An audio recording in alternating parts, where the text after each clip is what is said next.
دیبیت امروز تلاشی است برای داشتن یک تصویر واضح‌تر، یک فوکوس درباره این که ما اوضاع خودمون رو با وضوح بیشتری ببینیم تا بدانیم چه اتفاقی بر سر ما آمده است. ببینید، طی سالیان گذشته شما بارها شنیده اید از زبان کارشناسان و منتقدان و پژوهشگران مختلفی که از کلمه‌ای به نام احیا استفاده میکنن. مشخصا اگر به این مطلب بپردازم، این که یک زمانی جهان اسلام فهمید که از غرب به جای مانده و روی در مسیر نابودی و انحطاط برداشته است و در نتیجه شما شاهد نهله‌هایی از جنبش‌های مختلف احیاگری می‌شوید.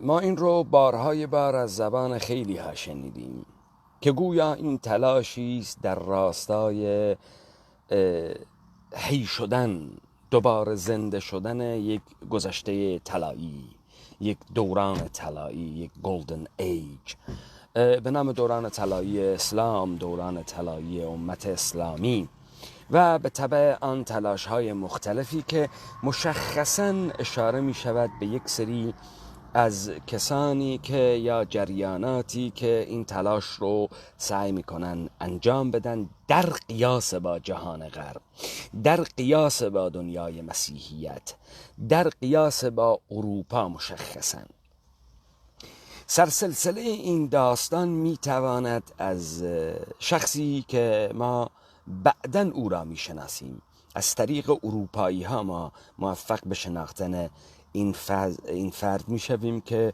نامش ابن خلدون است. ابن خلدون در تاریخی که ما نمیدانیم اصل این کتاب کجاست، چه میزان دستکاری شده، بحث از انحطاط جهان اسلام میکند. ابن خلدون تقریبا کسی است که به اصطلاح سقوط عباسیان و خلیفه بغداد را میبیند. به تبع این دورانهایی که مشخصاً از قرن 17 و 18 میلادی به نام تلاش جهان اسلام در راستای احیای خود و احیای گذشته طلایی است، ختم به جنبش‌های مختلفی می شود، من جمله احمدیه در هندوستان که یک فرقه است مثل بابیت، فرقه باب. شما شاهد ظهور علی محمد باب هستید، شما شاهد ظهور سید براکه سید حیدر در جریان اهل حق هستید، شما شاهد ظهور جریان وهابیت در منطقه حجاز هستید. یعنی اینها رو برای شما گزارش میکنن. تلاش است در راستای احیاء جهان اسلام، تلاش است در راستای درآمدن از این خمودگی و از این فساد و از این انحطاط که شما شعبات مختلف این احیاگری های دینی را میبینید، من جمله در دنیای غرب ظهور مرمون ها، ظهور کبلا و تلاش یهودیان هم.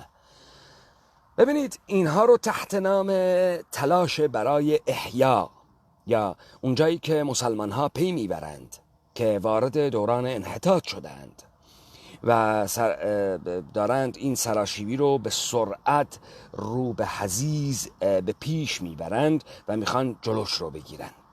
به این میگن تلاش برای احیاء دوران طلایی امت اسلامی یا جهان اسلام، یا آن تلاشی که مسیحیان کردند و ختم به دوران مدرنیته و سرمایه‌داری و لیبرالیسم و اینها شد. آنچه که اینها رو برای شما گزارش میدهند و سعی میکنن این رو به خورد مردم بدن، ثمرش یک از همگسیختگی بیش از حد میشه که شما بعد اینها رو در سید جمال الدین اسدآبادی تلاش او تحت نام مبارزه با استعمار و احیای اسلام و بعد خروجی اون اخوان المسلمین و بعد تعاریف و تفاسیر مختلف دیگری از متن اسلام یعنی قرآن و خروجی هایی که شما هر روز شاهد شاهکارهایی مثل القاعده و اخوان المسلمین و القاعده و جبهة النصره و چه میدونم حکومت اسلامی عراق و شام و دولت جمهوری اسلامی و اینها در این راستا هستید. آنچه که به نام احیاء به ماها فروخته شد نه احیا نبود بلکه نابودی بود، بلکه اتفاقاً پذیرفتن ساختار سلطه و بروکراتیک کلیسا و کنیسه یافته جدید بود. به همین خاطر شما میبینید برتری اینها میبایستی در حوزه تکنولوژی باشد. در حوزه تکنولوژی در این جهان اسلام اتفاق عجیبی نمیافتد، در صورتی که نهاد دین آنچه که اینها باعث عقب ماندگی جوامع میدانند یا باورهای دینی مردم هیچ مقاومتی در مقابل ابزارهای مادی ندارد که منجر به رفاه بیشتر بشود. گویین که شما امروز شاهدید مرفه ترین قشر رو و مصرفی ترین قشر رو شما در حاجی بازاری و در مسلمان های متشرع میبینید که مسلح هستند به تمام ابزارهای دنیای مدرن، تا حکومت قهقرایی عربستان سعودی، جمهوری اسلامی، از استفاده کردن از کالاها و مصنوعات غربی. پس اینجا داستان چیست؟ داستان اینه آنچه را که به خورد ماها دادن به نام تلاش ماها در راستای به عصر طلایی بازگشتن یا احیا کردن خود، یک تلاش مصنوع است در راستای نابودی مطلق و هیچ کدوم از اینها این گزارش رو نمیده. چسبیدن به علوم انسانی، سعی کردن در تقلید ساختن جوامعی مثل جوامع غرب، حاکم کردن ایده ها و اندیشه های کسانی به نام متفکرین مشخصا قرن 18 هم 19 هم اروپایی تحت نام احیاگری خود. بعد تلاش های مختلف جنبش های مذهبی که از همین آبشخور می آید و اینها را به خورد جوامع ما می دهند. بعد درست کردن ساختارهای کورپوریشنی تحت نام اراده مردم برای ساختن دولت‌های ملی و شکلگیری آنچه که به او ناسیونالیسم و از دل اینها واحدهای نیشن استیتی است که ابزار و کارکرد جهان سلطه امروزی است. آنچه که اینها تحت نام احیاگری به خورد این جوامع دادند ساختار سلطه بود. تمام آنچه که میتواند سلطه غربی را در همه جای جهان گسترش بدهد. این تلاش یک سابقه تاریخی دارد. ببینید امکان داره برای مردم سوال پیش بیاد که خب جمهوری اسلامی ایران اسرائیل ستیزی می کند. اسرائیل دشمن جمهوری اسلامی ایران هست. اینها خودشون یک سری یهود بازی می کنن و در مقابل صهیونیسم به اصطلاحاً ایستادن و به همین خاطر می بینید که مردم خیلی اسرائیل دوست میشن، یهودی دوست میشن. تحت نام مفاهیم جدید و تأسیس ساخته دنیای غرب به نام انتیسمیتیزم یا مسائلی از این دست که در دادگاه نورنبرگ ساختن به نام جنوساید برای یهودیان. ببینید آن روی کردی که ماها در راپرین کردوار سربخو به اوضاع امروزی خود داریم روی کردی کاملا سیاسی است. روی کردی کاملا سیاسی است که خروجیش انحطاط و نابودی ما انسانهای این سرزمین کردوار است. ما از قالب علوم غربی به عنوان متخصص و کارشناس و لفاظی کردن ها و به حاشیه رفتن ها دست کشیدیم و سعی میکنیم که مسئله انحطاط خودمون رو درست واضح ببینیم و بدانیم که چه شد که ما به این انقیاد کشیده شدیم، ما چه چیز را دنبال کردیم که به اینجا رسیدیم و با تحریکات کی این اتفاقات افتاد. ببینید، شما یک سری ابزار رو خریداری میکنید.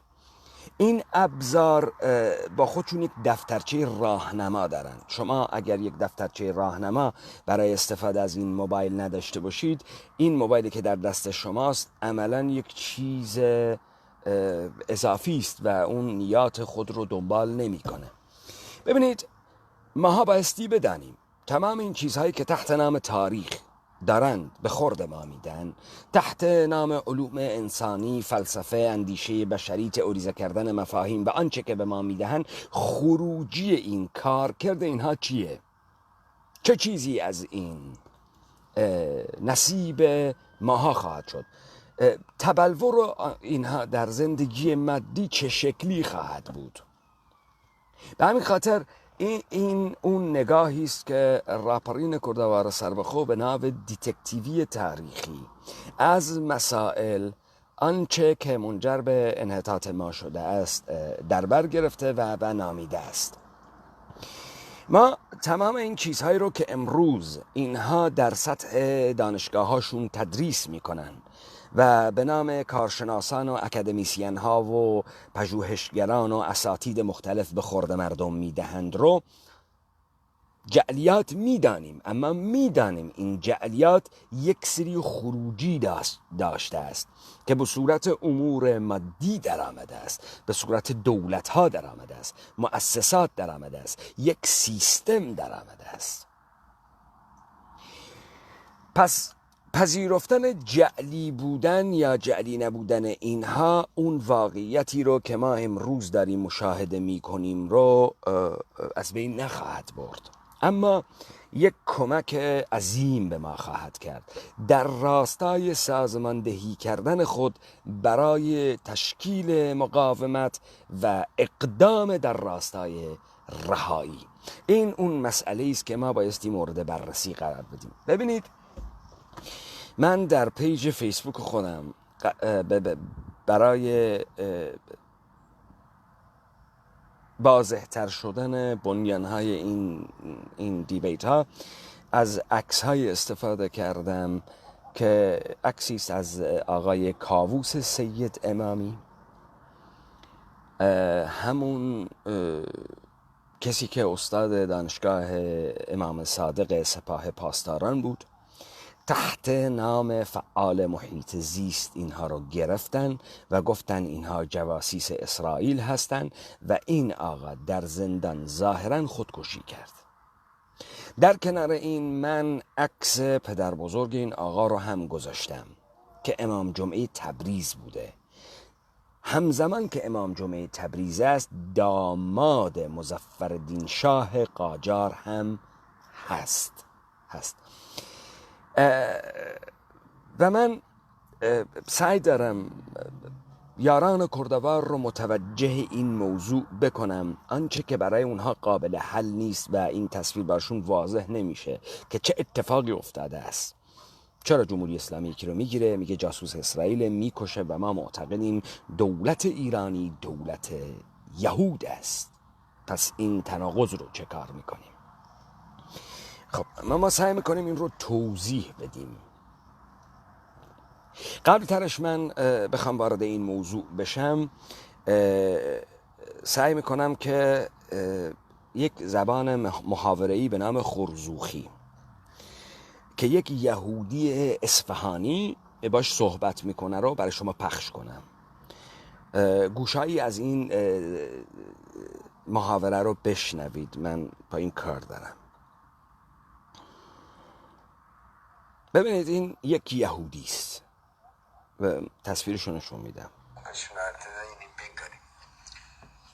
یه چیزی رو میگم براتون تعریف بخون که مو وقت به چه بام فکر کنه یه سالم کمتر با بیرم او که دوته بیرم او بیرم او یعنی به یادم می آید.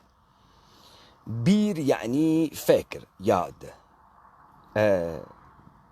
به زبان گورانی.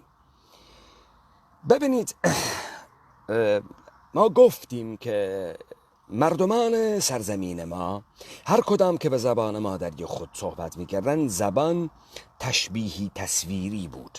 اما وقتی دانایان این سرزمین صحبت میکردن زبان گورانی بود. زبان گورانی هم تشبیهی تصویری است هم انتزاعی است. تشبیهی تصویری و انتزاعی است. اما آنچه که یهودیان بعداً به نام زبان فارسی معرفی کردن زبان یهود ساخته‌ای بود که با غارت زبان گورانی و مفاهیم انتزاعی زبان گورانی یک زبان ساختن به نام فارسی. با این زبان هیچ زندگی اجتماعی نشده است. به همین خاطر زبان تصویر و تشبیه نیست. نداره، هیچی نداره. هیچی برای تصویر و تشبیه احساسات زندگی اجتماعی انسان ندارد. آوان ندارد.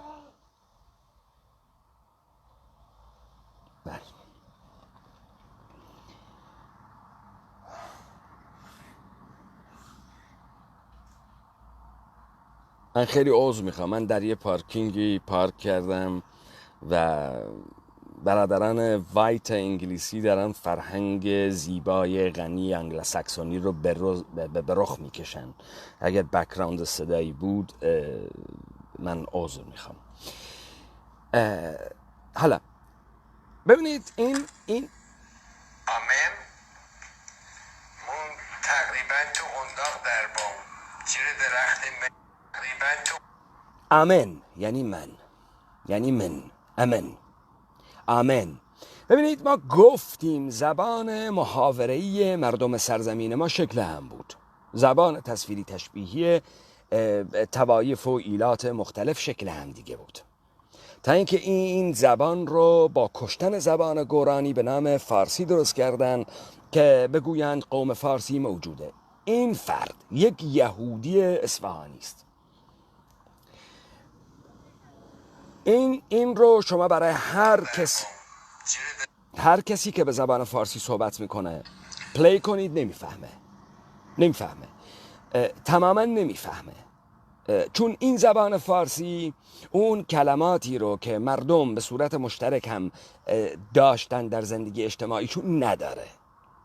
اوکی، من دوباره پخش میکنم. این یه چیزی رو میگم براتون تعریف بکنم که مو وقت به چه بام فکر کنه یه سالم کمتر با بیرم که یه سالم کمتر با بیرم او یعنی بیرم تی، یعنی بیاد می آورم.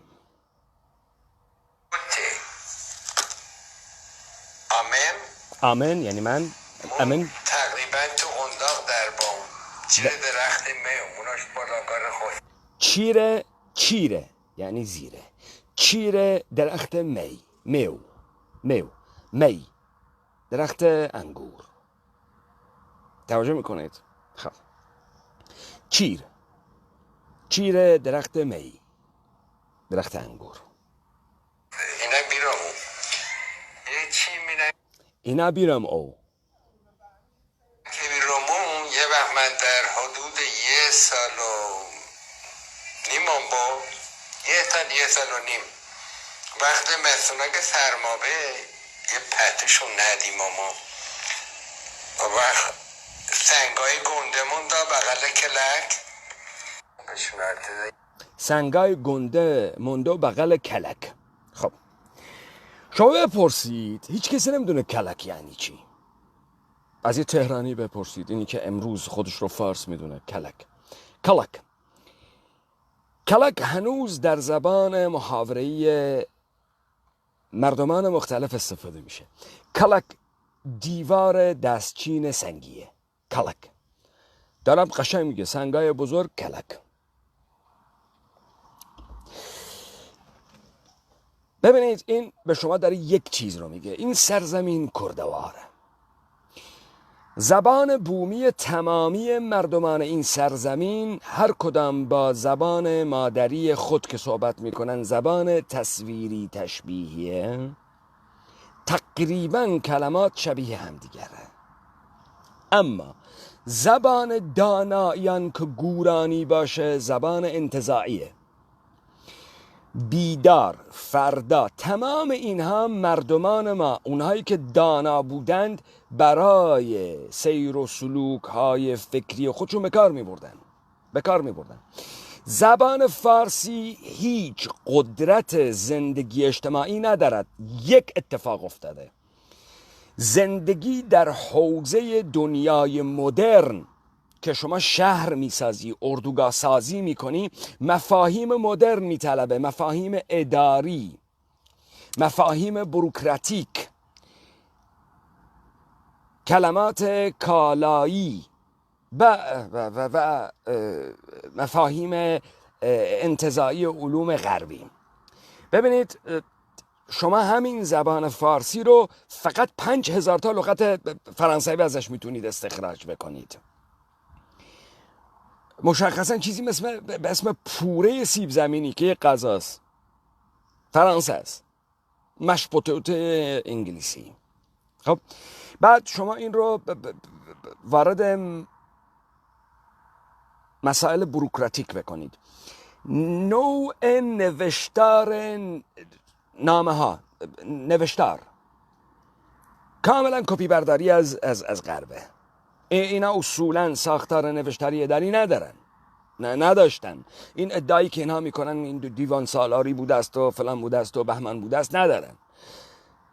فرهنگ نوشتاری کاملا غربیه و یک چیزی حدود 100-150 سال بیشتر عمر نداره.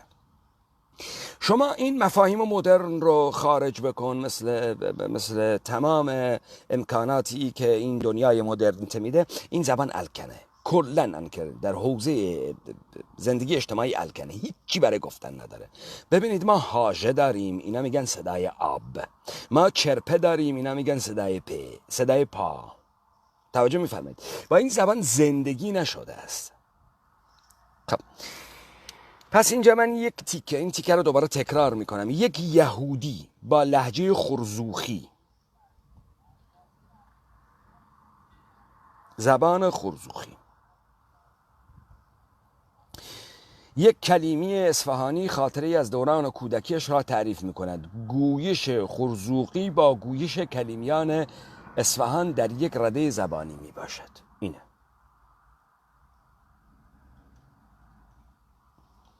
خب حالا ما این رو دوباره پخشش میکنیم. زیر درخت میموناش بالاگار خود آمین. مون تقریبا تو انداق دربام زیر درخت میموناش بالاگار خوسته دربام درتیم دربام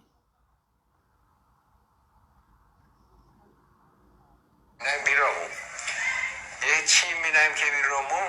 یه وقت من در حدود 1 سال و نیمم با 1 سال و نیم وقت مثلا که سرمابه یه پتشون ندیم ما وقت سنگای گندمون دا بغل کلک ایناشون داغ کرده، ایناشون دیمه پتوه یه بچه گرم بمونو دور برش دیمه پتوه.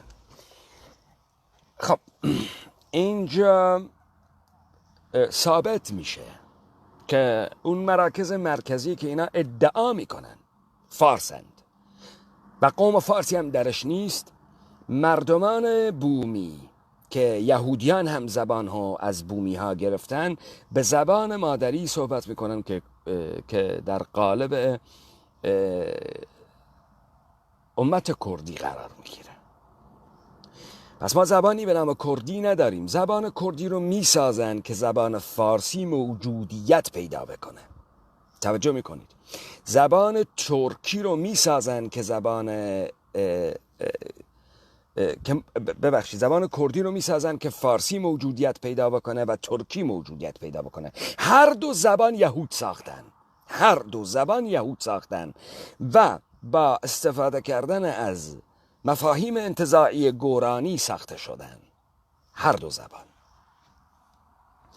شما دیدید یک خرزوخی اصفهانی اینطوری صحبت نمیکنه که امروزه من دارم باش صحبت میکنم و شما به این میگید فارسی.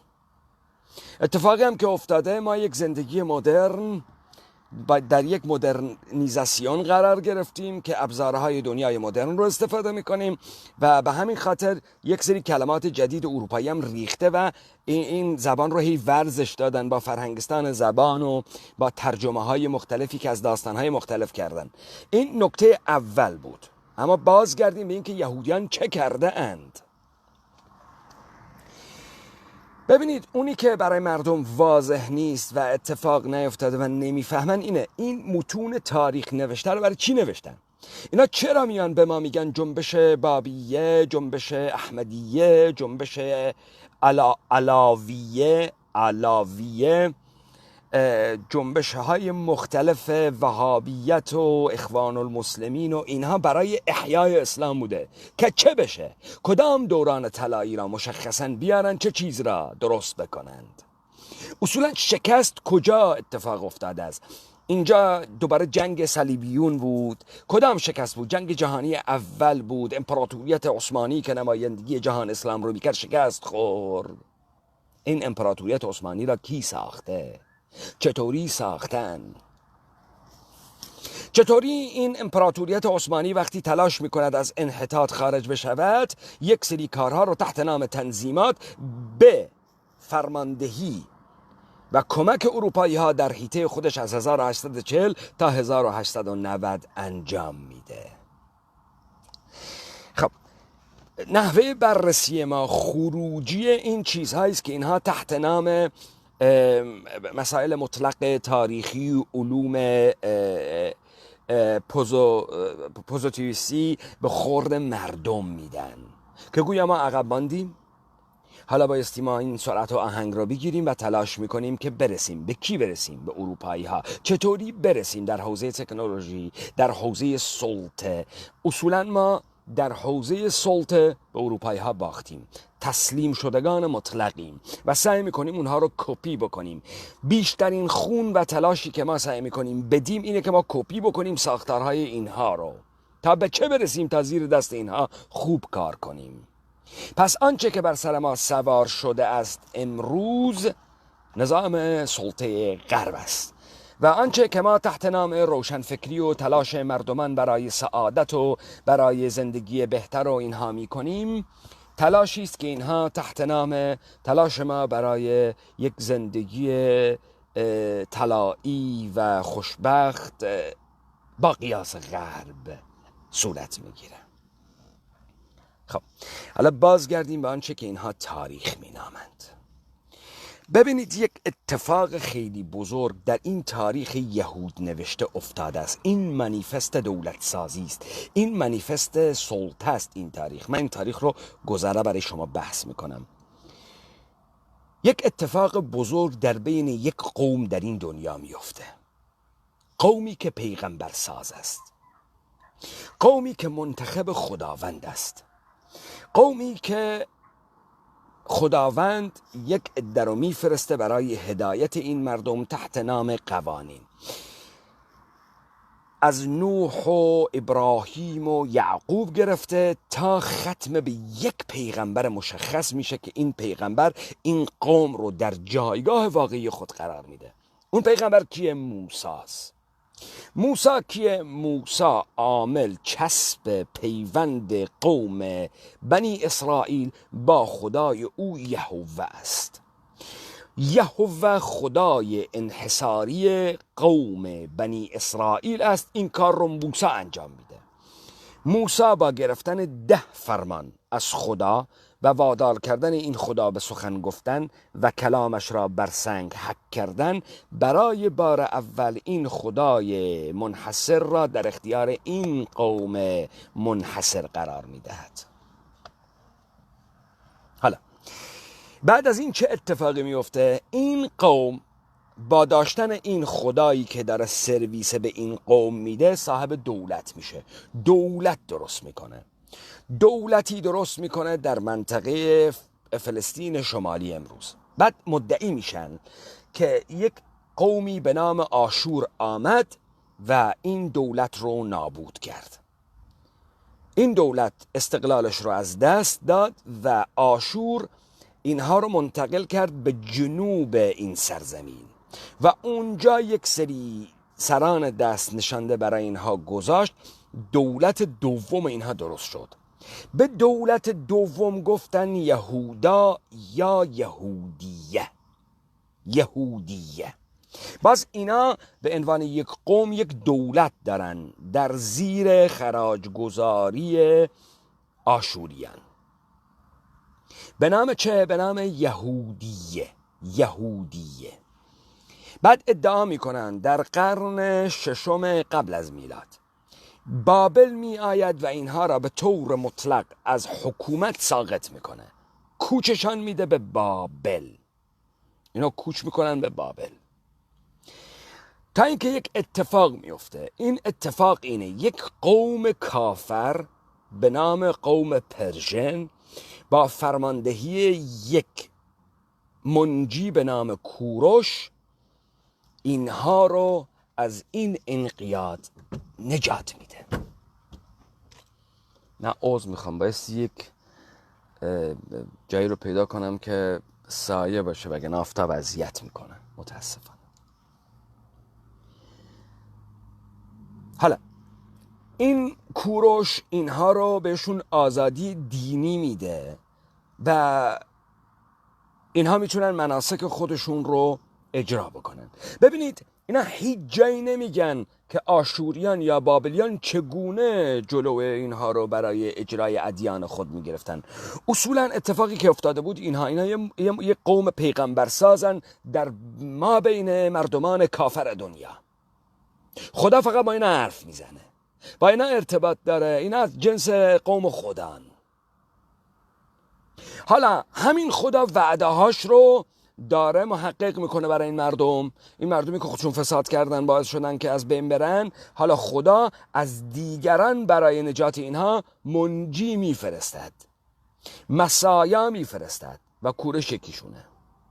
حالا اینا در زیر دوباره حکومت کوروش بهشون میگن برگردین، که اینا بر نمیگردن، بلکه اینها میان در درون سرزمین کردوار در وسط کویر یک شهری را بنیاد مینهند به نام یهودیه.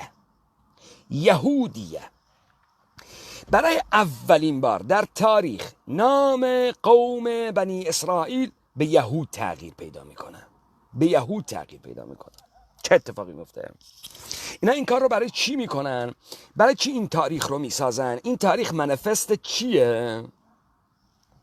اینا برای اولین بار با این حرکتی که انجام میدن میگن که از قالب قومی در میان و تنها هویتی که ببین قومی که دولت داره، بعد خدایی که برای این قوم هم دولت آورده هم سرویس اختصاصی میده، حالا اینا هویت قومی دولتی رو از دست میدن، فقط یک هویت براشون باقی میمونه، هویت دینی. با این کاری که انجام میدن یهودیت رو از انقیاد سرزمینی دولتی نجات میدن. پس کوروش چیکار میکنه؟ کوروش به اینها کمک میکنه که اینها از این قالب تنگ پوسته سرزمینی قومی نجات پیدا بکنن. تبدیل به چه میشن؟ تبدیل به دین جهانی و رسالت جهانی خود میشن. حالا بایستی تمام دنیا به اینا سرویس بده که اینا آقایان و اربابان جهان بشن. پس برای اولین بار به اینها یهودی میگن. ببینید ما کاری به این نداریم که اینا همش جعله، اما اینها زمین ساز ساختن دولت ایران، اسرائیل، آمریکا، انگلستان اینها شده. این باعث شده این اتفاق بیفته. این اتفاق افتاده، بعد اینا تئوریزه کردن که چرا اینطوری شده، چرا اینا ساختن، چرا این کارو کردن. اینا قوم بنی اسرائیلی قوم خیلی برجسته است به خاطر خیلی چیزها، تاریخ پرفراز و نشیبی که دارند، خیلی ترمهای سیاسی که اینها میسازن برای خودشون، آنتی سمیتیسم، جینوساید، اینا رو همه برای یهودی ها میسازن، خودشون هم میسازن. یا خیلی از علوم غربیه رو اینها پایه‌گذاری میکنن، جامعه شناسی، روانشناسی، اقتصاد و خیلی چیزهای دیگه. حالا اینا میان در این سرزمین کردوار ما یهودیه میسازند. یک اتفاق دیگه میفته. این قومیتی که از پدر انتقال پیدا میکنه، خلوص نژادی که از پدر انتقال پیدا میکنه، یهودیت از مادر انتقال پیدا میکنه. به همین خاطر شما اصلا نمیتونی تشخیص بدی که این با اسمش با فلانش یهودی هست یا نه. این فقط دینش یهودیه، تبارش مهم نیست. پس پدر اینجا نقشش رو از دست میده، مادر رو اینجا میارن. نقش زنان یهودی برجسته میشه که شما این رو مثلا در داستان استر میبینید. اینا استر رو میندازن تو زنا تا بره مثلا زن خشایارشا بشه. اینا اصولا با زن به طبقات بالای هر جامعه نفوذ پیدا میکنن. پس کی یهودی میشه؟ کسانی که از طرف مادر یهودی هن. اینجا کلن قومیت رو به نام تبار و نژاد میکشن. یک هویت داره یهودی، دین. به همین خاطره که شما میبینید بعد از این اتفاق جهان زیر نگاه دینی قرار میگیره، چه مسیحیت و چه اسلام و چه یهودیت. این جهانی که مرکز این تلاطمات است. پس اینایی رو که اینها میسازن داستان داره. حالا بعد اینا یک اتفاق دیگه براشون میفته. اینا با شهرستانیت و تمدن یونان آشنا میشن. زبان خودشون رو کلن کنار میذارن، به خاطر اینکه تمدن یونان یک سری فرهنگ برجسته داره و یک زبان انتزاعی به نام زبان یونانی داره. تمام آثار فرهنگی رو از اینها میگیرن، از هنر و تئاتر و نمایش و معماری گرفته تا زبان. پس آنچه که اینا بهش میگن آرمیک و آرامی و عبری و اینها کلن فراموش میشه، از بین میره و اینها کتاب مقدس رو ترجمه میکنن به یونانی. شما هیچ انجیلی رو پیدا نمی کنید که به زبان آرامی باشه، نیست. به زبان عبری باشه، نیست، موجود نیست، مگر اینهای متأخری که سعی در ساختش کردن. با این اتفاق دو چیز رخ میده. یک، یونانیان رو آلوده یهودیت میکنن که خیلی ها یهودی میشن. دو، تمام فرهنگ یونان رو حک میکنن و از آن خود میکنن. سعی میکنن با کوچی که میکنند، با ابزار فرهنگی که یونان به اینها داده، سرزمین ها رو نشانه گذاری بکنن و از آن خود بکنن. شما آثار معماری یونان رو در دمشق میبینید، در اردن میبینید، در فلسطین میبینید. شما میایید همین آثار رو در وسط یک جایی به نام دامنه کوه رحمت به نام تلاش برای ساختن یک قصر میبینید. خب اینا یاد میگیرن بعد از این که چگونه سرزمین ها رو فتح کنن، چگونه دیگران رو حک کنن، چگونه بتوانند از نیروی مردم بر علیه این مردم استفاده بکنن تا سروران این مردم باشند. این چرخش رو کسی نمیفهمه. پس دو دوران اولی که اینها به نام تاریخ بحث میکنن، دوران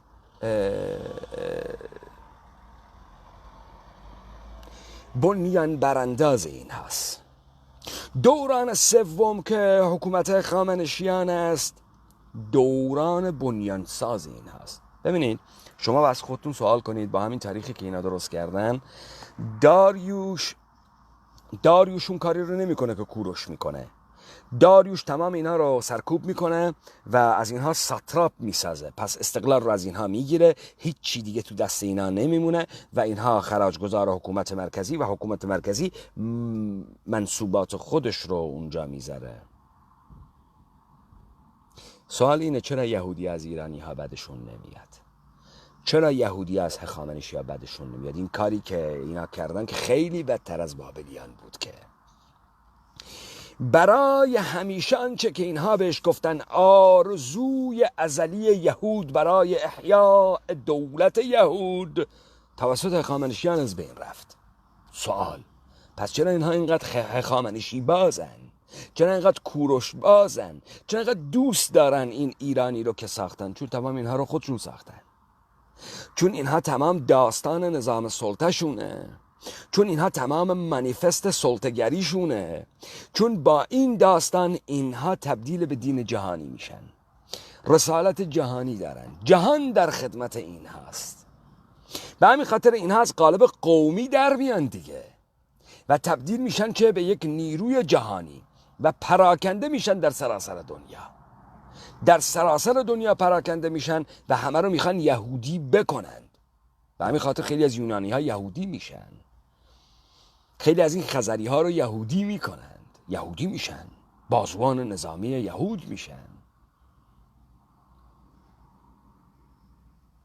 اما یک سوال پیش میاد: پس چرا اینها وقتی این قدرت عظیم تاریخی رو پیدا میکنن سعی میکنن پشت یک فاجعه به نام آنتیسمیتیسم، به نام نازیسم و دادگاه های نورنبرگ حیات بدند به یک جنبشی به نام صهیونیسم که از نامه بالفور منشأ میشه به آقای روثشایلد، جنبش احیاگری یهود و بازگشت به سرزمین مادری یا ساختن دولت قومی. ببینید این نکته بسیار مهمه. اینها بعد جهانی یافتن با خارج شدن از انقیاد دولت و قوم.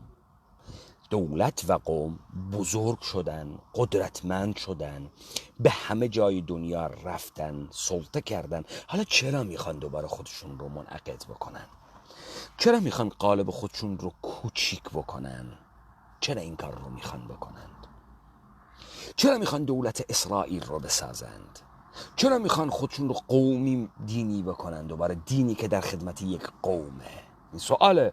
چون اینها با گذار از این به مرحمت شمشیر و کوروش به اینجا رسیدن. حالا چرا دوباره میخوان برگردن سر نقطه اول؟ کسی این سوال رو نمیپرسه. ساخت دولت اسرائیل یک نقطه کاملا انحرافی است، یک نقطه انحرافی است برای انحراف دادن ذهنیت تمام جهان. از چه؟ از دولت یهود، از دولت جهانی یهود.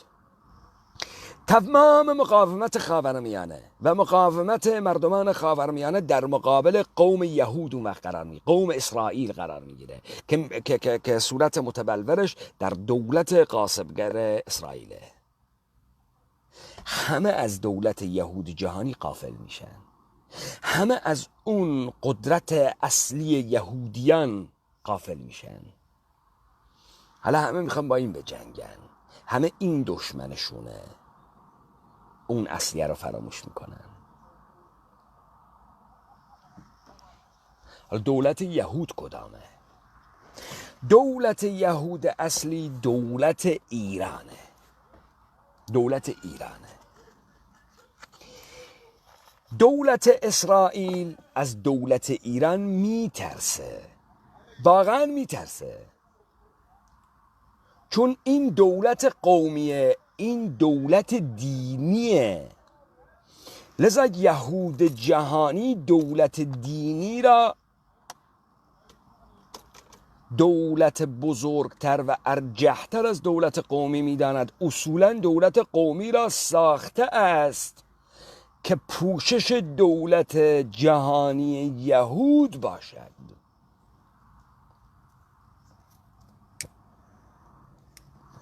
که این شعبه دولت جهانی یهود، کورپوریشن ایرانی، قرار است تمام خاورمیانه را بخورد، نابود بکند برای یهود.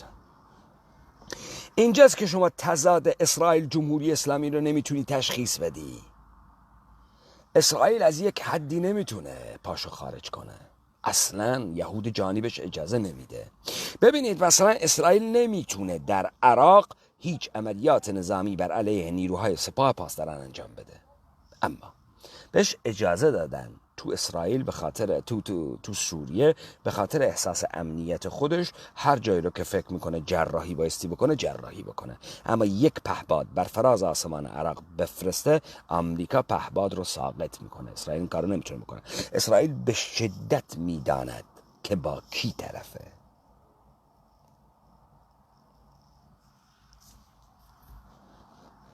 پس ما یک روندی رو بحث کردیم، روندی که پی بردن مسلمانان به انحطاط خود منجر به ساختن یک سری جنبش ها شد،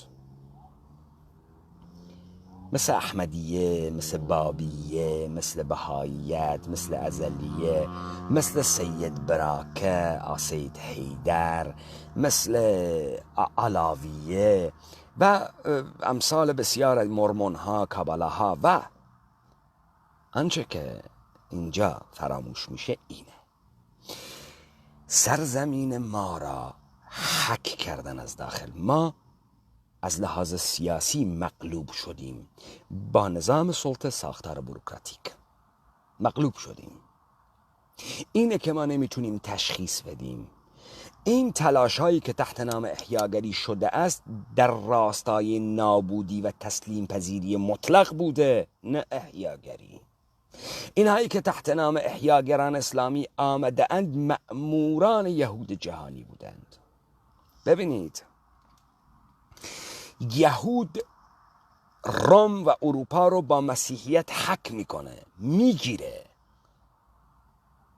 جهان اسلام رو بایستی چطوری گرفت؟ سرزمین های ما رو چطوری بایست؟ تلاش کردن کاخ بسازن، بیان کورتا اینا رو کشتن، نذاشتن سلطه گری بکنند. ولی اینها زیر پوست کارهایی کردن. در سرزمین ما یهودیان زندگی کردن، هستن. مثال BBC خبری رو مخابره کرده داره بر اینکه در عراق دومین گروه مذهبی و دینی یهودیان بودن. بعد میگه 40% پایتخت عراق یهودی بودن، یعنی بغداد. 1917. این جمعیت کجاست الان؟ همش تو اسرائیل 4 میلیون نفر. 4 میلیون نفر که اکثریت جمع از کشورهای اروپای شرقی اومدن.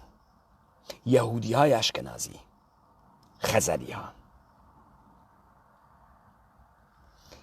شما میگید دومین گروه دینی عراق یهودی بوده. کجان؟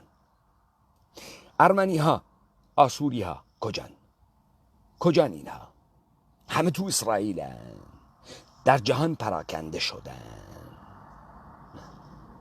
اینا در سرزمین ما هستن، چهره عوض کردن، به نام کرد فارس صحبت میکنن، فارس ساختن، دستگاه سلطه ساختن، به نام دکتر و پروفسور و مبارز و رهبر حزب و اینها دارن کار میکنن. و احیانا مردم فکر میکنن اینها به نام کرد جنبش کردی درست کردن، به نام فارس دارن حکومت میکنن. فارس هم معلومی کیه، از کجا آمده و اینا کیان. حالا بهش میپردازیم. شخصی رو گرفتن. ببینید، محمد علی کاتوزیان در جامعه کلنگی خودش گفت آنچه که باعث استبداد در جامعه ما بوده یا استبداد در جامعه ما درست کرده که منجر به شکوفایی ماهانه شده در این خاورمیانه یا شرق میانه، وجود استبداد بوده که اجازه نمیداده اشرافیت متداوم برقرار باشد. او میگوید هر سلسله‌ای که آمده است طبقه حاکمه خودش رو با خودش آورده. این سرنوشت آقای کاووس سید امامی این حرف رو باطل میکنه. به شما ثابت میکنه آغاز شهرکسازی، سلطه سازی در سرزمین ما که دوران متأخر عثمانی است، جعل یک دورانی است به نام صفویه و بعد این دوران اخیری که از ناصرالدین شاه آغاز میشه، مشخصاً فتحعلی شاه ناصرالدین شاه آغاز میشه، به نام قاجاریه که سعی در دولت سازی میکنند. ما بفهمیم اینا کیان.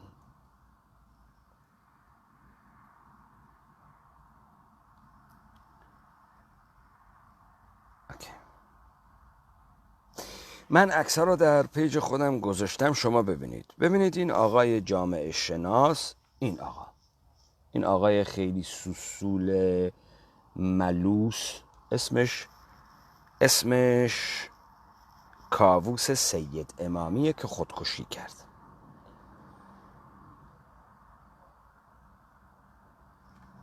این آقای گردن کلفت سید محمد کاظم امام جمعه است که بابا بزرگ اینه.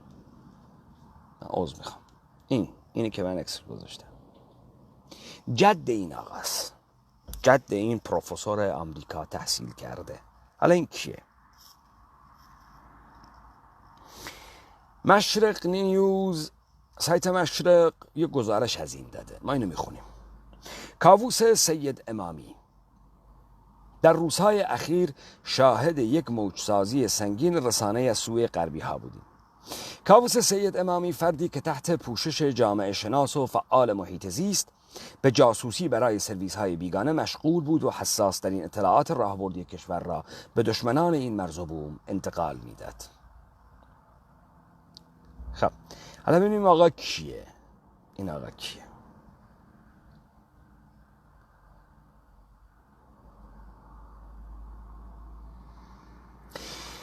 کاووس سید امامی متولد 1332 کسی بود که از اوایل دهه 1350 برای تحصیل در مقطع کارشناسی به آمریکا رفت و در رشته جامعه شناسی در دانشگاه اوهایو مشغول به تحصیل شد. او که تنها برای برهه‌ای چند ساله در اواخر دهه 50 و اوایل دهه 60 در ایران حضور داشت، دوباره برای تحصیلات تکمیلی به آمریکا برگشت و دوره‌های کارشناسی ارشد و دکترای خود را در رشته جامعه شناسی از دانشگاه اورگن ایالات متحده گذراند و در نهایت در سال 1370 دانشنامه دکترای خود را اخذ کرد. پدر کاووس دکتر احمد سید امامی نماینده دوره‌های 16ام، 17ام و 19ام مجلس شورای ملی و 2 دوره سناتور مجلس سنا از تبریز بود. پس کاووس سید امامی ترکه، تبریزیه. کانون تشیع بازی ترکستانه، اینجاییه که بهش میگن تبریز. کانون زبان یدیش ترکی و شیعه بازی، مذهب یا توطئه یهود در دل دین اسلام، شیعه، تبریزه. این آقا باباش نماینده مجلس بوده چندین دوره، 2 دوره هم سنا بوده، سناتور سنا بوده در زمان پهلوی. بابای آقا کاووس که اسمش احمد سید امامیه. خب حالا شد 2 دورن. خودش در ماجرای حصر آبادان شرکت کرده در دوران جمهوری اسلامی، استاد جامعه دانشگاه امام صادق سپاه پاسداران بوده، در طبقه حاکمه ایران نفوذ داشته. باباش سناتور دوره شاه بوده. با بزرگش چی کاره بوده؟ با بزرگش دوماد مظفرالدین شاه قاجاره. خب این شد 3 سلسله، شد 3 دوره حکومتی، این شد یک اشرافیت متداوم. بله. احمد سید امامی فرزند سید کاظم امام جمعه. امام جمعه تبریز بودن خیلی مهمه. تبریز کانون شیعه گریه، به همین خاطر این دیگه ارباب تمام شیعه هاست که امام جمعه تبریزه.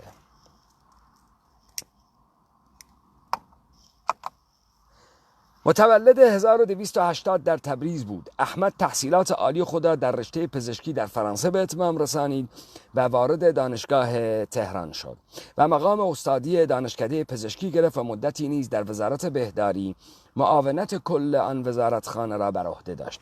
در دوره 16ام از طرف مردم تبریز به مجلس رفت و در ادوار 18ام و 19ام دارای همان سمت بود.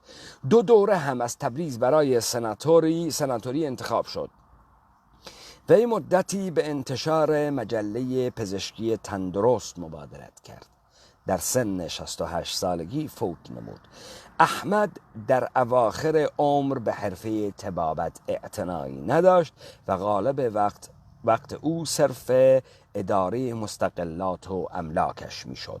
مردی بود که برای خود زندگی میکرد و از ثروت خود حد اکثر بهره برداری مالی را مینمود. پدر بزرگ کاووس یک روحانی شناخته شده به نام سید کاظم امام جمعه در تبریز بود که با دختر مظفرالدین شاه به نام نورالسلطنه ازدواج کرد. به بیان دیگر جد بزرگ مادری کاووس مظفرالدین شاه قاجار است.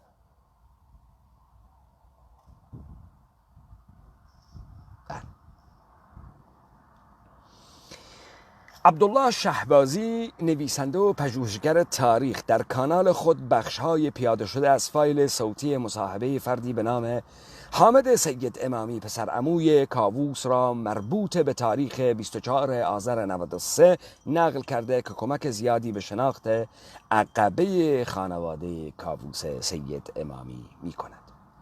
نیای خاندان سید امامی فردی به نام محمد یوسف معروف به حاج میرزا یوسف آقا یا میرزا یوسف خان اهل تبریز است. او با دختر یک تاجر ایتالیایی ازدواج کرد. این تاجر و زن و دخترش به تبریز آمده بودند. دختر که حدود 14 سال داشت به دلیل صوت زیبای زن به اسلام علاقمند شد و پس از پرسجو درباره مجتهد بزرگ شهر به دیدار او رفت که همین میرزا یوسف خان است. دختر نزد یوسف مسلمان شد و بدون اطلاع پدر و مادر با او ازدواج کرد. میرزا یوسف خان در آن زمان متأهل نبود. پدر و مادر دختر که کاتولیک متعصب بودند پس از اطلاع از این وصلت به ایتالیا بازگشتند و دختر را طرد و هر گونه رابطه را با او قطع کردند. حاصل این وصلت 6 پسر است که یکی محمد کاظم نیای خانواده سید امامی است. نام 5 برادر دیگر را دقیق به خاطر ندارم، ولی بچه ها و نوه های آنان عموزاده های خانواده سید امامی الان هستند. محمد کاظم سید امامی معروف به حاج میرزا کاظم آقا پسر حاج میرزا یوسف آقا، یعنی این امام جمعه تبریز هم مادرش ایتالیایی بوده، کسی که خودش داماد مظفرالدین شاه قاجاره. با نورالسلطنه دختر مظفرالدین میرزا شاه بعدی ازدواج کرد. نورالسلطنه در سال 1315 فوت کرد. پس از فوت نورالسلطنه محمد کاظم سید امامی زن دیگری نگرفت. حاصل این وصلت یوسف و صمد پدر حامد سید امامی و احمد پدر کاووس سید امامی و فاطمه اشرف الدوله سید امامی شد. با مزه این که نورالسلطنه چون در دربار بزرگ شده بود برایش صیغه اهمیتی نداشت. املاک مهمی داشتند و خدمه زیاد. هر خدمه زن که می آوردن با آقا محرم می شد. چون زن روشنفکری بود اول عموی مرا دکتر احمد سید امامی برای تحصیل به برلین فرستاد. بعد پدرم صمد سید امامی به بلژیک رفت و در بروکسل درس خواند. خود نورالسلطنه نیز چند سفر به اروپا برای دیدن پسرانش تا زمانی که فوت کرد. دخترش اشرف الدوله خوب تار میزد و خیلی خوب فرانسه بلد بود. 4-5 ساله بود که نورالسلطنه دخترش را به مدرسه کاتولیکا در خیابان امام فعلی فرستاد که کشیشان و راهبه های فرانسوی اداره می کردند. حاج محمد که برادر بزرگتر حاج میرزا کاظم بود می شنود که اشرف الدوله به مدرسه کاتولیکا می رود. به خانه می آید و وارد حیاط که می شود عمامه‌اش را به زمین می کوبد که چرا برادرزاده مرا به مدرسه کافرها فرستاده اید. اشرف الدوله فقط یک بار ازدواج کرد با آقای لیقوانی که خیلی زود کارشان به طلاق کشید. یک دختر به نام سرور اعظم داشتن که مدت زیادی انگلیس بود و خیلی خوب تحصیل کرد. رئیس مدرسه آمریکایی ها ایران بیت ایل در میدان ژاله بود. زن بسیار فعالی بود و تدریس هم میکرد. شوهرش آقای نصیری امیری بود که تحصیل کرده لندن بود و بانک پارس را تأسیس کرد. 2 پسر و 1 دختر دارند. دخترش ژینوس آمریکاست و 2 پسر محمود و فرخ امیری ساکن تهران هستند. در هشتگرد کارخانه دارند به نام مدیران و لوازم کامپیوتر می سازند. ژینوس فرزند بزرگ است، دومی محمود است و سومی فرخ. همانطور که ملاحظه می کنید جده بزرگ کاووس که شاهزاده بود، همانطور که گفته شد با وجود آنکه همسر یک روحانی بود چندان تقییدی به حجاب نداشت و دختر خود اشرف الدوله عمه کاووس را اروپایی مسلک بار آورد، مانند بخش عمده اعضای خاندان قاجار که پیش از آن که ایرانی و ایران دوست باشند شیفته غرب بودند و نماد آنها احمد شاه و فرزند او بود که این فرزند تبعه انگلستان زمانی که بعد از برکناری رضاخان برخی از مقامات انگلیسی برای بازگرداندن دودمان قاجار به سلطنت به نزدش رفتن نمی توانست خوب فارسی تکلم کند.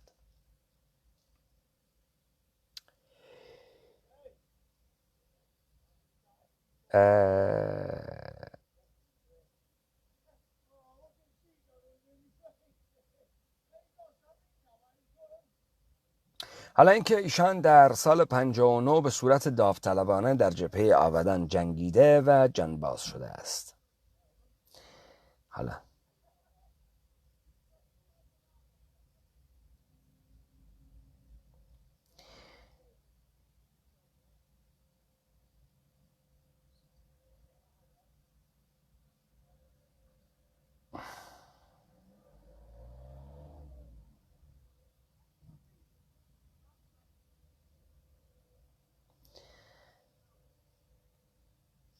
رافعی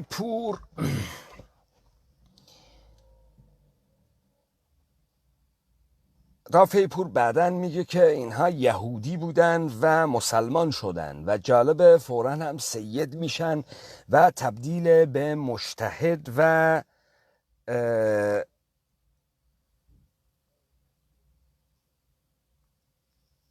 امام جمعه هم میشند این آقایان.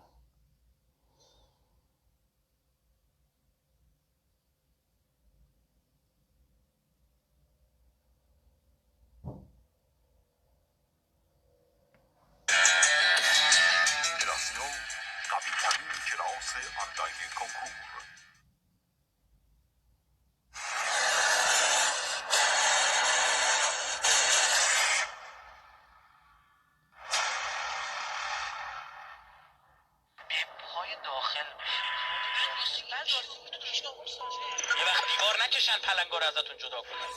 30 ماه پیش قبل اینکه جاسوسا دستگیر بشن بنده کشتار.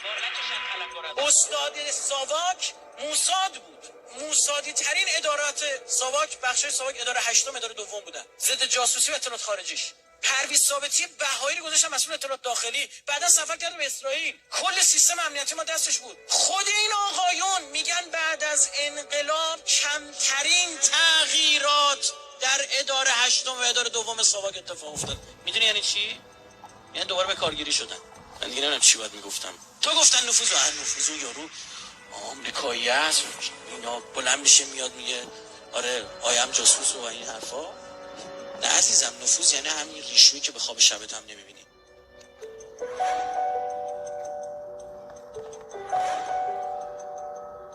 پس شما میبینید ایشون هم میگه که نفوذ یعنی همین ریشو. جمهوری اسلامی یعنی BBC، یعنی اون زن مینیژوپی وایس آف امریکا.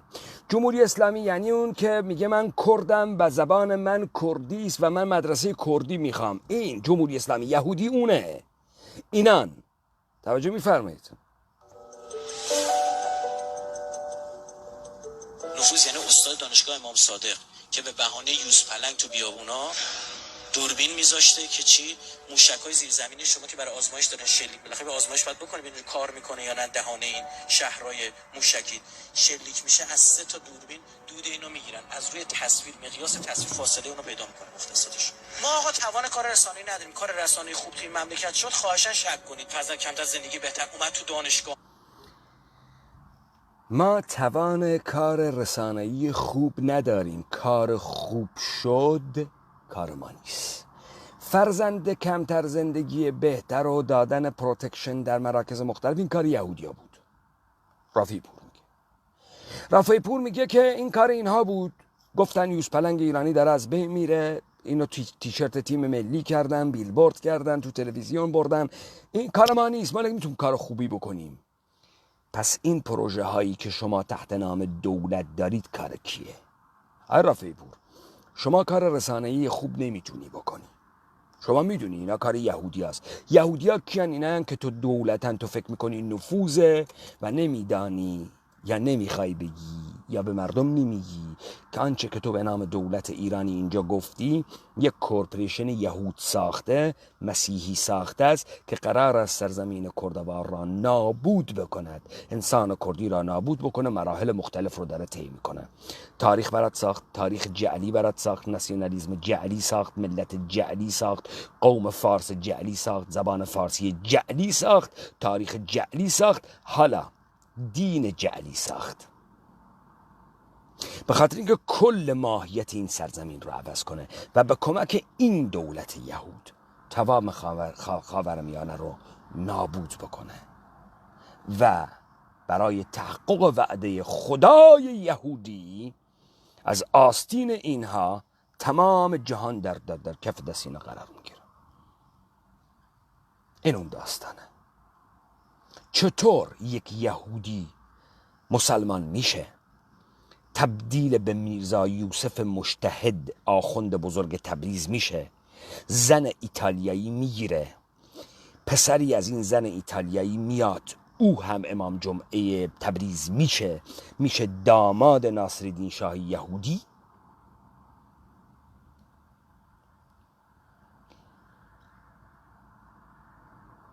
و بعد فرزند اینها میشه چند دوره نماینده مجلس، سناتور مجلس، و بعد این یکی میشه استاد کجا؟ دانشگاه امام صادق. حالا شما تو رقابت اسرائیل اینو میزنید،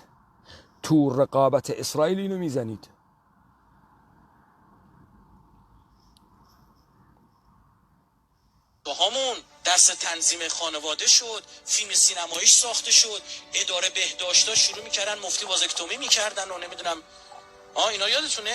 توضیح بیشتر، کار رسانه‌ای خوب. یوزپلنگ شد مسئله اولی مملکت. از سریال پایتخت یوزپلنگ دارید تا روی پیرهن تیم ملی تا آفرین. رافعی پور، ببین، کولبربازی، شاعر براش شعر میگه، ترانه سرا براش ترانه میگه، آواز براش میخونن، شبکه یک صدا و سیما میره، برنامه عصر جدید میره. کولبر امت کردی را تبدیل به قوم کرد کردن، همین قوم کرد را از جنگاور بودن، سلطنت پذیر بودن، تبدیل به قاطر کردن. کار کیه؟ کار کرداست. کار فعالین حوزه جامعه مدنی کرده، از دل جنبش کردها به در آمده. کار رسانه‌ای خوب رو شما نمیتونی بکنی.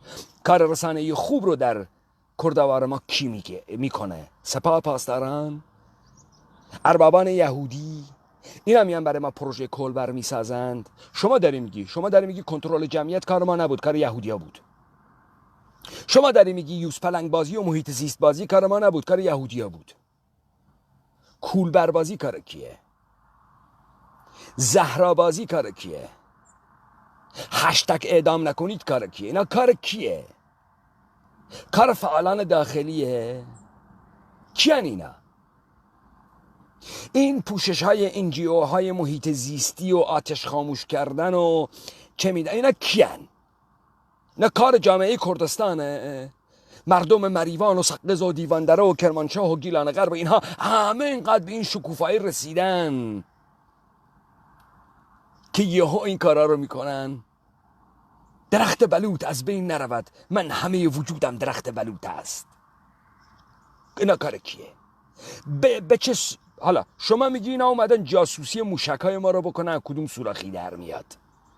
اینا برای چی این کارو میکنن؟ بلوط بازی برای چیه؟ کولبر بازی برای چیه؟ کمپین نه به ناموس و کمپین نه به ازدواج و کمپین اینا مال کیان؟ زنبازی و ختنه بازی و اینا مال کیان؟ اینا کمپین های کیان؟ این کارهای رسانه‌ای مال کیه؟ کار شما ها نیست، کار کیه؟ کار دولت تو نیست، کار کیه؟ کار سپاه پاسداران نیست، کار کیه؟ کی این مردم رو اینطوری آموزش داده؟ خودشون اینقدر مشعشع شدن؟ حالا ما فهمیدیم این یوز پلنگ بازی و یوز پلنگ ایرانی و یوز ایرانی و شد مسئله اول ایران کار شما ها نبود، کار یهودی های آنوسی بود. سیستماتیک کار میکنن. ما بقیه کارها رو کی میکنه؟ کوروش بازی رو کی میکنه؟ شیعه بازی رو کی میکنه؟ دی چه قشنگ سازماندهی میکنن؟ نوحه های مختلف و برنامه های مختلف و کارنوال های مختلف و کی تاریخ سلسله های متصله به هم رو ساخته؟ کی پروژه مترجمان رو پیش میبره؟ هزاران هزار رمان و متون مختلف به زبان فارسی یدیش ترجمه میشه. شما به من بگو چرا شما هر کلمه ای رو به فارسی سرچ میکنی در گوگل یه چیزی بهت میده؟ به این میزان داده ها به زبان فارسی در اینترنت چرا هست؟ اگر بودجه دولتی پشت این نیست، سیستماتیک نیست که نشان بدهد این زبان یک زبان گنده‌ایه، اگر این بودجه عمومی و دولتی پشتش نیست، کار کیه؟ اینا کار کیه؟ کار ملت فرهیخته ایرانه.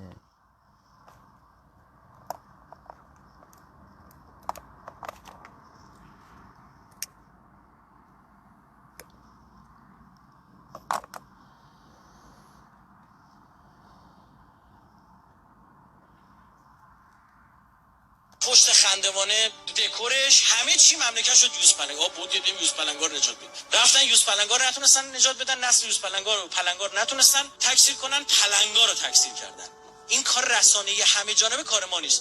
یهویی طرح چیز رو شد قطره به قطره و آب و نمیدونم آب هست ولی کم است، مملکت خوش شد، بدبخت شدیم، نابود شدیم. که چی؟ شما کشاورزی نمیخواید، از خارج وارد کنید، کشاورزی آبو میبره. هیچی، از خارج غذا تو وارد کنی، وقت تحریما نونتو ببرن، مردم میگن بخورن. به مردم میگه صرفه‌جویی کن تو آب، صرفه‌جویی کن تو آب. چقدر مردم نصف کنن مصرف آبشون خوبه؟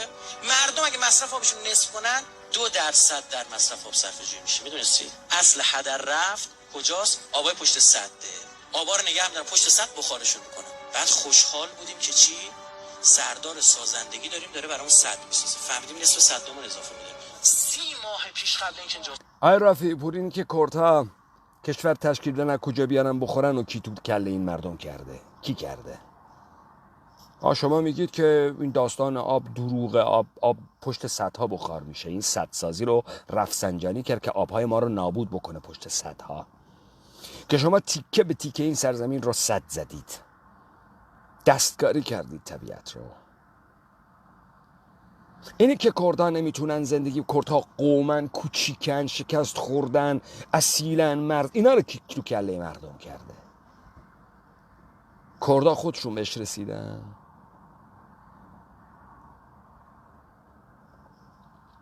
این ایران باستان و زبان ایرانی پهلوی باستان و زبان باستان، اینا رو کی تو کله مردم کرده؟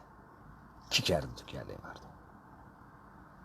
اینا شما کردی؟ طبیعی بوده؟ کی اینها رو آورده در سطح آموزش و پرورش و ابتدایی و مدرسه و دانشگاه و تلویزیون و تکون میخوری کورش هخامنشیه، بالا میری ایران، پایین میای ایران، شما بمباردمانت میشید با این. کی این کارو میکنه؟ ناسیونالیسم ایرانی یا یک مشت یهود تحت نام دولت؟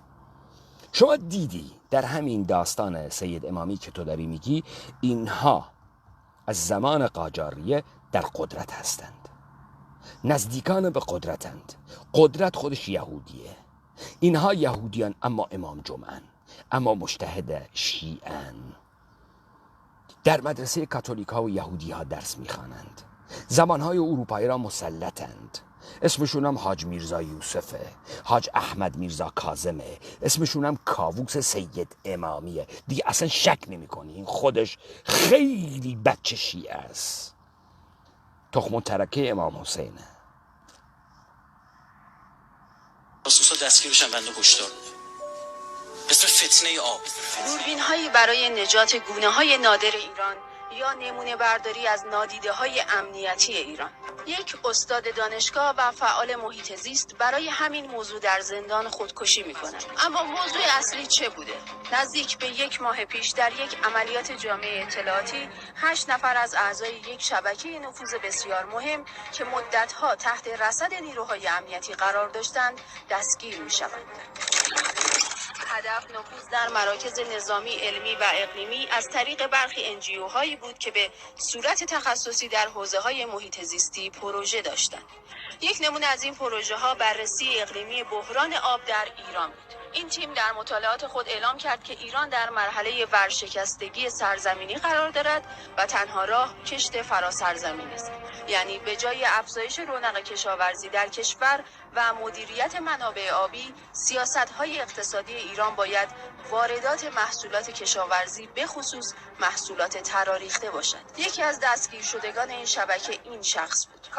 کاووس سید امامی 64 ساله. پدرش احمد سید امامی از نمایندگان 2 دوره مجلس شورای ملی و از سناتورهای زمان پهلوی بود که برای مقاصدی نامعلوم بارها به اسرائیل سفر کرده بود. سید امامی از سال 86 با تشکیل مؤسسه میراث پارسیان با تیم سفارش شده از طرف سرویس‌های جاسوسی غرب بر روی بحران‌های زیست محیطی ایران، به ویژه مسئله آب، چگونگی قحطی و خشکسالی، تحقیقات گسترده‌ای انجام می‌داد و با پوشش این فعالیت‌ها اقدام به شبکه‌سازی و جذب نیرو می‌کرد.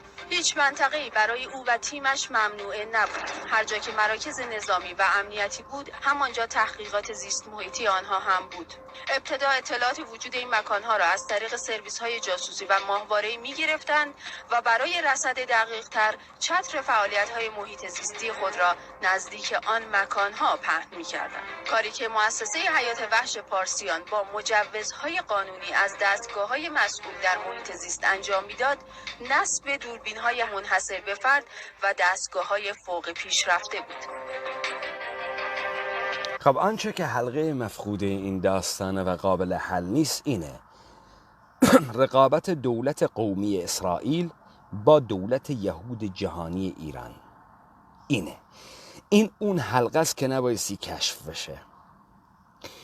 ببینید اینا به خاطر اینکه عظمت به خودشون بدن، دنیا رو حک کنن، 2 عامل انقیاد رو که کوروش باعث شد از بین بره رو داشتن و کوروش اینا رو رها کرد تا جهانی شدن. یکی دولت قومی بود و یکی قومیت دینی بود. دولت قومی، قومیت دینی، هر دوتا رو کوروش برای اینها رفع کرد. پس اینا جهانی شدن، یونیورسال شدن. حالا چرا بایستی اینا در قرن 20 دوباره به انقیاد دولت قومی در بیان؟ چرا؟ بعد از اینکه در جهان ریشه دواندند، بعد از اینکه تمامی مراکز جدید سلطه رو از آن خود کردند، بانک‌ها، مؤسسات، دولت‌ها از آن خود کردند، چرا باید این کار رو بکنن؟ چرا این معکوس سازی رو بکنن؟ چرا دوباره بایستی برگردن به 600 سال قبل از میلاد؟ چرا بایستی این کار رو بکنن؟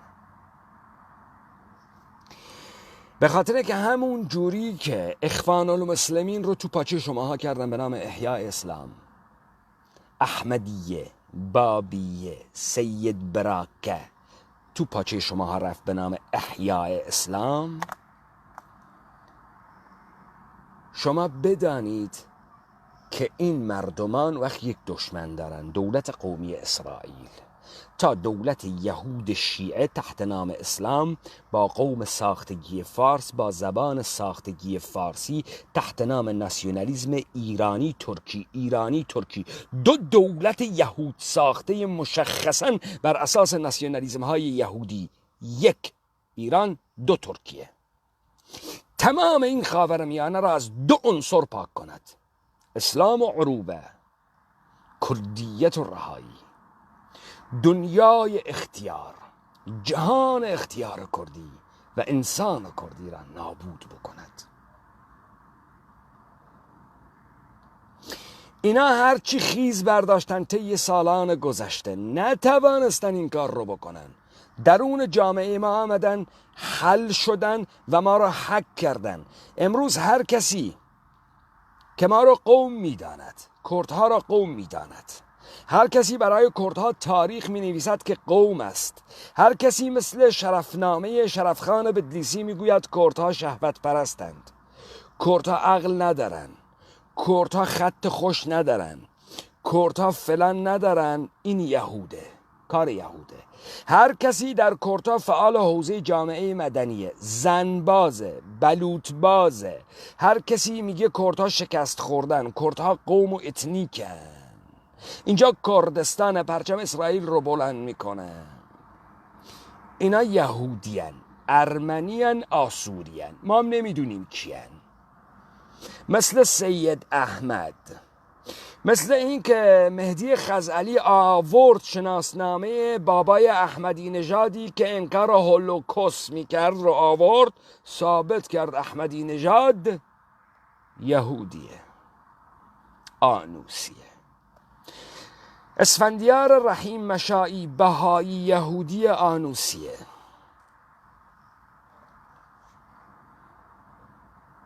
تمام اینها درس خواندگان مدارس میسیونرها